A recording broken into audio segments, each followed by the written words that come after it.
welcome, welcome, welcome, welcome, welcome, welcome, welcome, welcome to WrestleCram.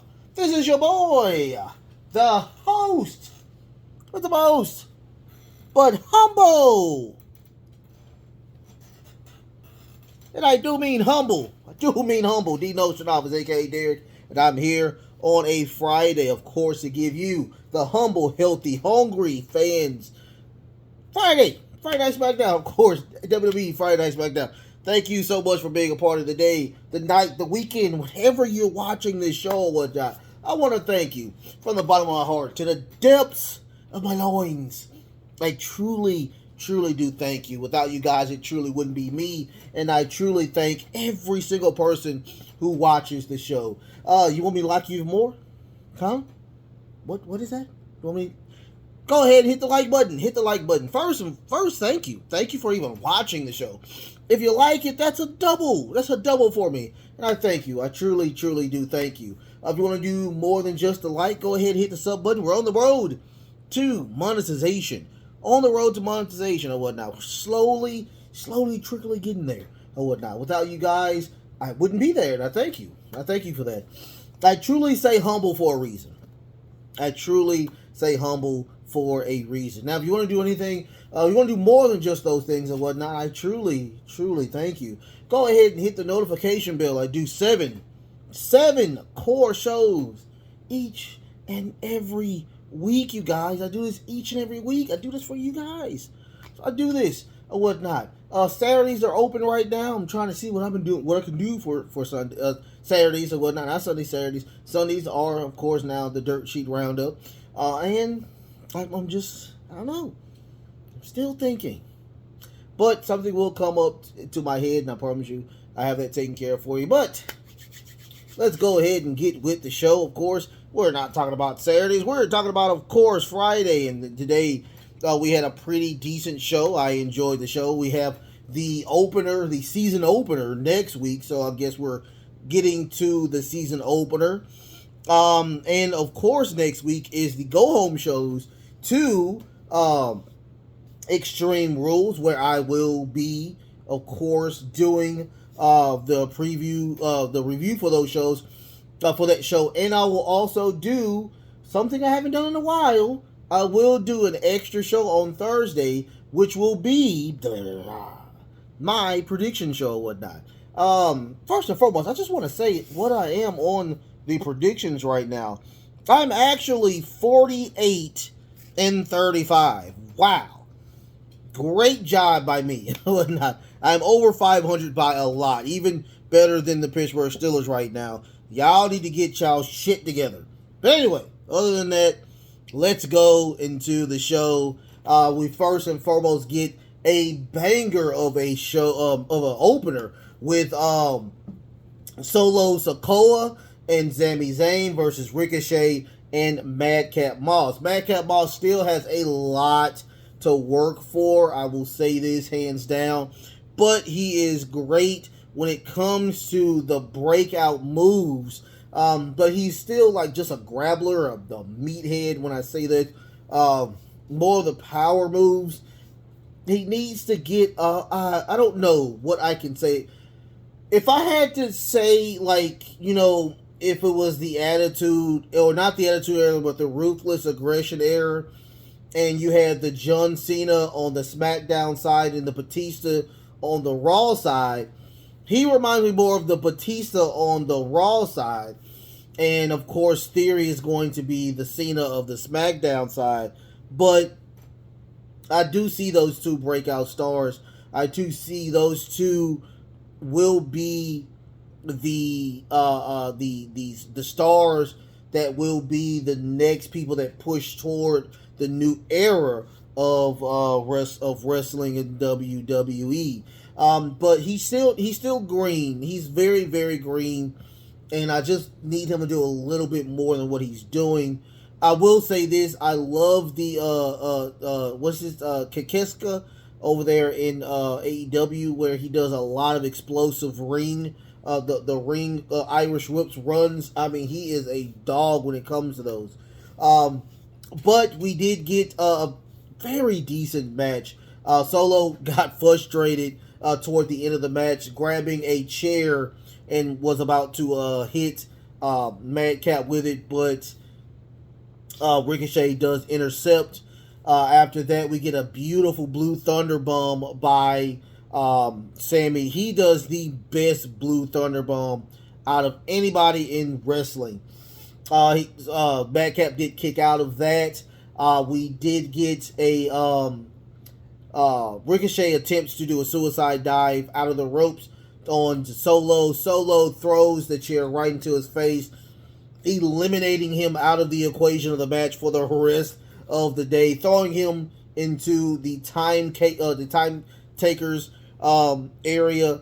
They get back in the ring. We get a beautiful Irigari onto Madcap Moss for them to win the match.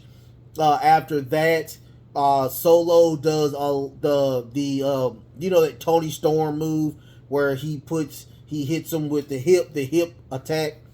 He does two of those bad boys and knocks out Madcap Moss times 12.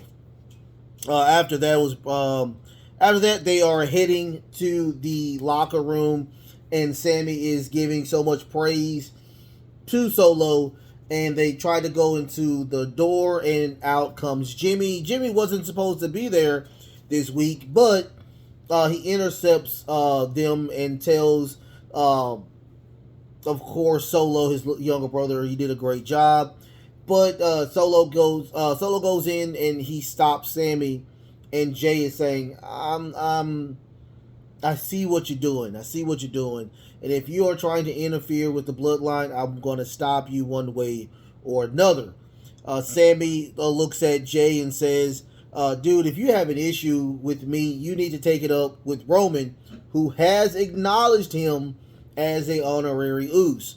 So if you got an issue with him, you got an issue with Roman. So I am really enjoying the storyline between Sammy and Jay.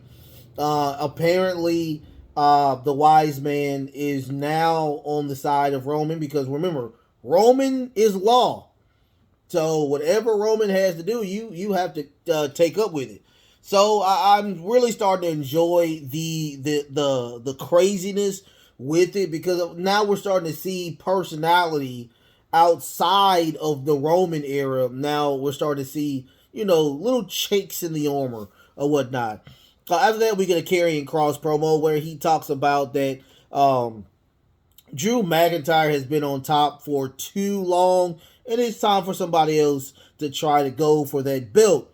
But until then, he is going to take his goal is to take out Drew McIntyre for good, and will no longer attempt to go for that belt, because it is time for Karrion Kross TikTok for, of course, Roman. After that, we get a Austin Theory promo where he talks about he truly wanted to come out of SummerSlam as champion, but what's his name? The boxer. He came and punched him. In the comments, what is his name? I forgot. Theory. Comes out and, if you haven't seen it, he lights out Theory before he could even cash it in. And he was talking about how, garbage Drew is, how bad he's been lately. And believe it or not, Drew McIntyre is literally right there listening to everything he had to say. He looks at him, he says, "You, me, ring now." So after that, we get the Drew McIntyre versus Austin Theory. But Theory does have people behind him. It is Alpha Academy. This match was not that long due to the interference. They attack Drew McIntyre, beating the living crap out of him. But out comes Johnny Gargano. Johnny Gargano comes out to try to even the numbers, but didn't happen. But we get one more person, which is Kevin Owens. Kevin Owens comes out to even the numbers, and we now get a triple threat. There's going to be Theory and Alpha Academy versus Gargano, Drew McIntyre, and Kevin Owens. That's going to be the main event. So Maximum Male Models, they are here to do a the longest pose in I'm guessing history.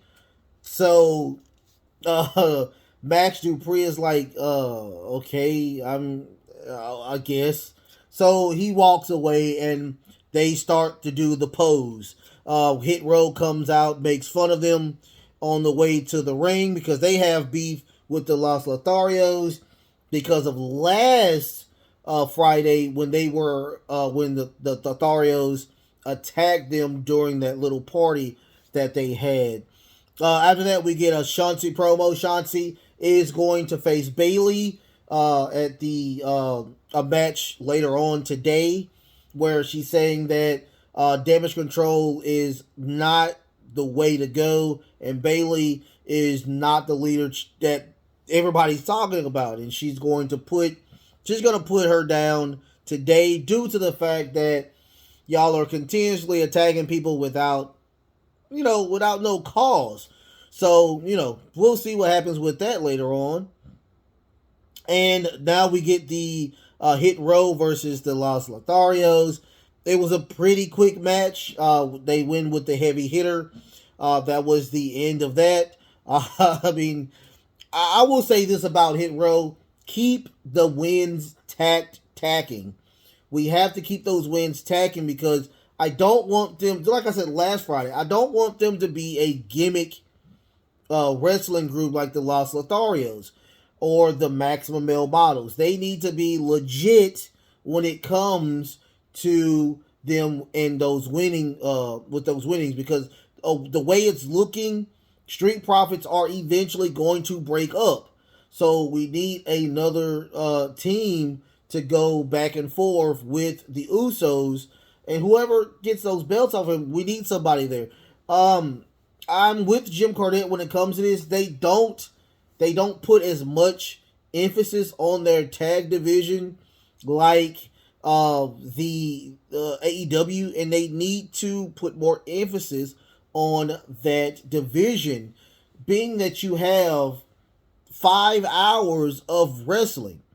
Yes, I would love to see the women wrestle. I do not cut the women wrestling off, but you don't need the random tag matches with random people you're putting together.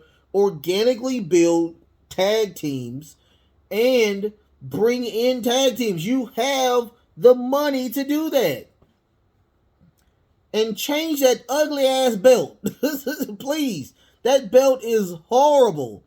But anyway, I digress. After that, we get the Ronda Rousey promo. Well, before we get the Ronda Rousey promo, we get the video package of Liv Morgan going extreme on Lacey Evans. And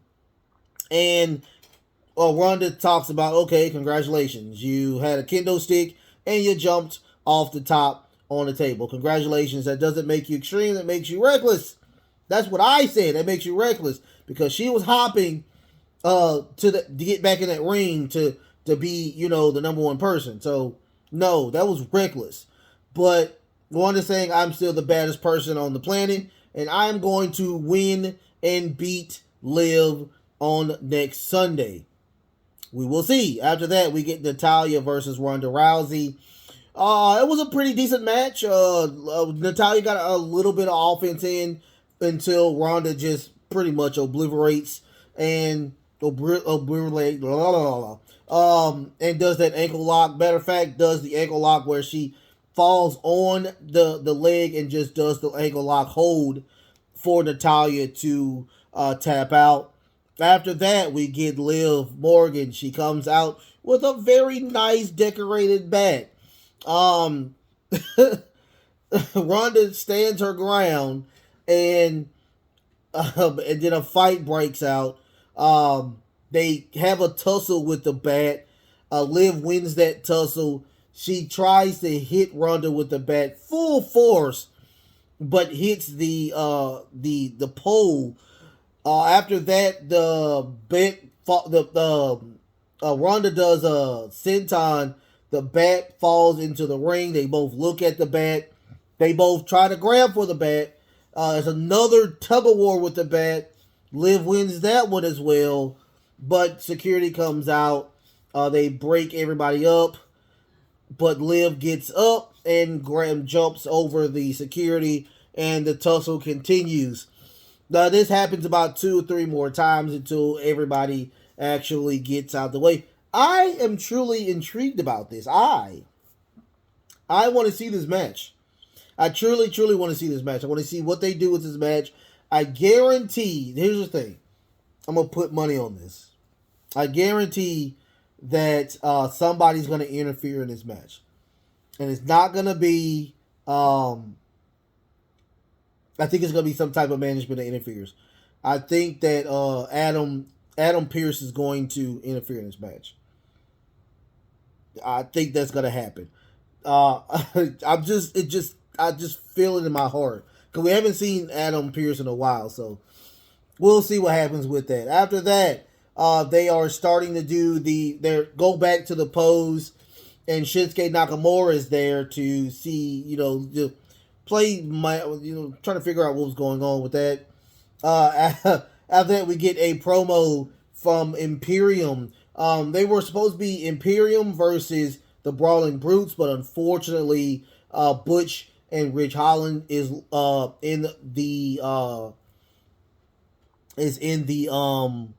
in Florida, so they could not get to Canada at the time. So Sheamus comes out like, look, I want to fight. It is what it is.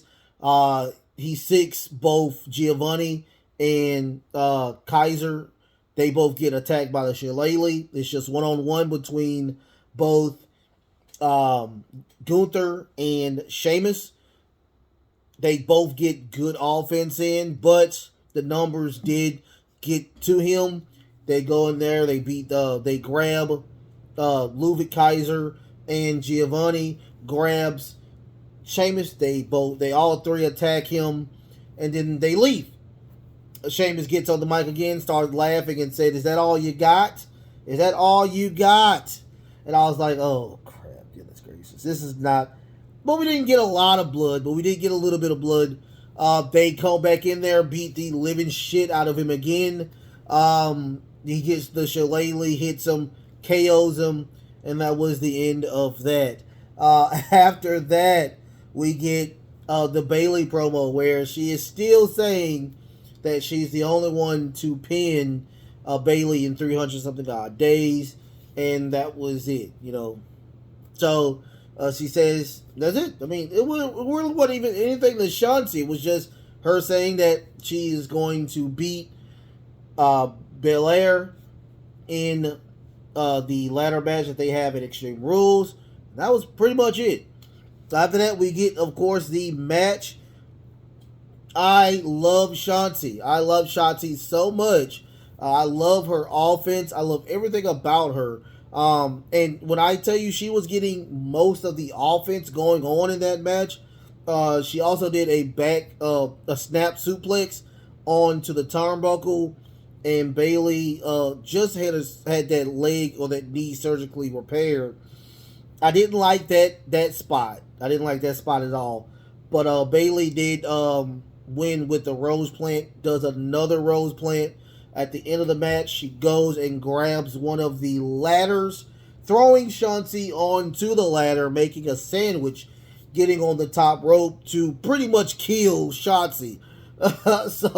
But Bianca Belair comes out to save Shanti, and Bayley gets back in the ring to try to attack her with the ladder, but Bianca almost puts the KOD onto Bayley. Bayley flips out of it and leaves, and that was the end of that. I thought that was pretty interesting. After that, we get the ending of the Maximum Male Models little segment where they're counting down from 10, and out comes Max Dupree to attack them and saying, I just don't want to do this anymore. This is not what I visioned Maximum Male Models. I was wanting to get belts and all y'all want to do is just be models. So I'm good with that. After that, we get the main event. The main event, which is Austin Theory and Alpha Academy versus Drew McIntyre, Kevin Owens, and Johnny Gargano. This match was all over the place. Fairly decent match by no means. Kevin does a beautiful everything because Kevin Owens is just killing the game right now. At the end, we did get Kevin Owens with a beautiful stunner onto Gable. I don't know where McIntyre and Otis was, but we do. I mean, not McIntyre, Gargano and Otis, because they have a match Monday as well, 1-on-1. But we do get a Claymore from onto Theory for him to win the match, and he grabs that strap again, slapping him with that strap and just telling everybody, hey, I'm ready for Karrion Kross in this strap match at Extreme Rules. Goes to black, and once again, it was a pretty decent show. Once again, I enjoyed it. No Tribal Chief, but we will see him on Monday, and we will see him on Friday. So we get Tribal Chief all week next week. So at the Go Home show. What more can I say? What more can I say? It was a really decent show. I enjoyed the show times 12. Keep it going. That's all I can say. Keep it going. The cool thing about the football is that it's not on Friday. So you can have a pretty decent show on Fox. I enjoy it. What more? Anyway, I have another show to do later on today. It is going to be AEW Rampage. And also, don't forget, Sunday, I will have, of course, the Dirt Sheet Roundup. Pretty decent stuff on there. I'm not going to talk about it yet, but it is very, very interesting what we have in AEW. If you haven't watched My 2 Cent, go and watch My 2 Cent. Just got it done. Got it done on Thursdays and whatnot. Go watch My 2 Cent or whatnot. Anyway, I love y'all so much. Like, share, and subscribe. We got, Pittsburgh versus the Jets. If you're a Pittsburgh fan, go see that. So, what more? What more can I think about? In the comments, what do you want me to do on Saturdays? Go let me know what you want me to do on Saturdays and whatnot. How about that? Until, the best is truly yet to come. Until next time, y'all. Love, peace, and of course, wrestling.